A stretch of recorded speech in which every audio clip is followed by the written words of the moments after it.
we will be discussing the need, responsibilities, and importance of committees. So, what is the need of constituting committees for an event to happen? अब हमें कोई भी event करना है, कोई भी काम करना है, तो इट इज़ बेटर कि हम वो काम को डिवाइड कर दें। तो वही कॉन्सेप्ट जब हम कोई टूर्नामेंट कराते हैं, कोई स्पोर्ट्स का इवेंट कराते हैं, उसमें भी लगता है कि हम काम डिवाइड कर दें। तो काम डिवाइड करने से क्या होगा कि there will be systematic and smooth conduction of event and there will be division of labour and work.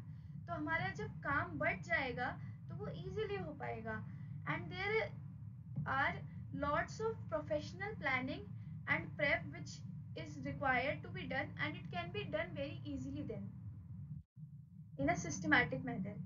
Now committees की एक hierarchy होती है, तो अलग अलग लेवल्स पे अलग अलग लेवल ऑफ मैनेजमेंट होता है. There are basically three major levels of management, which are top, middle and bottom level of management. Now question arises कि हमें एक इवेंट को कराने के लिए कितनी कमिटीज चाहिए. तो इसका सिंपल सा आंसर ये है कि कोई फिक्स नंबर ऑफ कमिटीज कहीं किसी बुक में मेंशन ही नहीं है. कोई ऐसा रूल बुक है ही नहीं कि आपको कितनी कमिटीज कॉन्स्टिट्यूट करनी है इवेंट को कंडक्ट कराने के लिए. Number of committees depend on various factors like number of participants, level of event, area of specialization and dedication of volunteers. For example, जितने ज़्यादा participants होंगे उतना ही ज़्यादा बड़े लेवल का इवेंट होगा और उतना ही ज़्यादा हमें स्पेशलाइजेशन चाहिए होगा, तो उतनी ही ज़्यादा हमें कमिटीज बनानी पड़ेंगी. और कितना वर्क एफिशिएंट हमारे वॉलंटियर्स हैं उस पर भी डिपेंड करेगा कि मल्टीपल टास्क जो हमें परफॉर्म कराने हैं वो कितनी इजीली हो पा रहे हैं.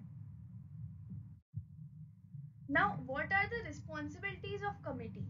तो responsibilities of committee are basically divided into three parts based on duration of tournament.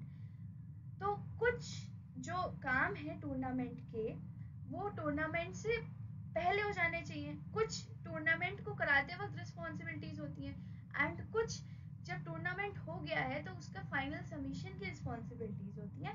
And so these are classified into pre, during and post tournament responsibilities.